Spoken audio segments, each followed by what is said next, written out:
இந்த கொஸ்டின் இப்போ பின்னூற்றில் எந்த இணை தவறாக என கண்டறியும் கேட்காங்க. ஐங்குறுநூற்றி பாடியவர்னு கேட்டிருக்காங்க. பாடியவர்களை இது தவறானுங்க. பாலை பாடியது ஓதலாந்தியா இருக்கு. இன்னொரு கொஸ்டின்ல இதை எடுத்து காமிச்சிருக்கேன். ஐங்குறுநூறு மட்டும் இப்படி ஒரு கொஸ்டின் கேட்குறாங்க அப்படின்னு கேட்டிருந்தேன். தமிழ் இலக்கியத்திலேருந்து கேட்டுருக்காங்க. நான் நம்மளுக்கு என்ன மொத்தம் 500 பாடல்களை கொண்டதா, மொத்தம் 5 புலவர்கள் 100 பாடல்களாக 10 டாப்பிக்காக பாடியிருப்பாங்க. 10 பாடல்களாக பிரிக்கப்பட்டு பாடியிருப்பாங்க. இதுதான் ஒரு சிறப்பு. இந்த பாடல் ஐங்குறுநூற்று இருக்கக்கூடிய சிறப்புகள்ங்கிறது. இதில் என்ன கேட்டி அப்படின்னா ஒருத்தரும் ஒன்று பாடிப்பார். மருதம் தெரியல, அப்புறம் என்ன குறிஞ்சிக்கு கபிலர் அப்படிங்கிறது பாடினது பற்றி தெரியும்.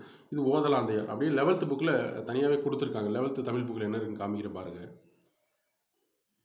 இங்கே பாருங்கள், குறிஞ்சிக்கு கபிலர், குறிஞ்சி திணை கபிலர் பாடியது, முல்லை திணைக்கு பேயனார் பாடியது, மருது திணை ஓரம்போகியார், நெய்தல் திணை அம்மூவனார், பாலை திணை ஓதலாந்தியார், கடவுள் வாழ்த்து பாடியவர் பாரதம்பாடி பெருந்தேவனார், தொகுத்தவர் புலத்துறை முற்றிய கூடல் இருக்கிறார், தொகுப்பித்தவர் யானை கட்சி மாஞ்சரல் இரும்புரை என்பதை குறிப்பிட்டிருக்காங்க. இந்த 105 பாடல்களை கொண்டதாக மொத்தம் பேயனார் மட்டும் 105 பாடல்களை பாடியிருக்கான்னு சொல்லியிருக்காங்க.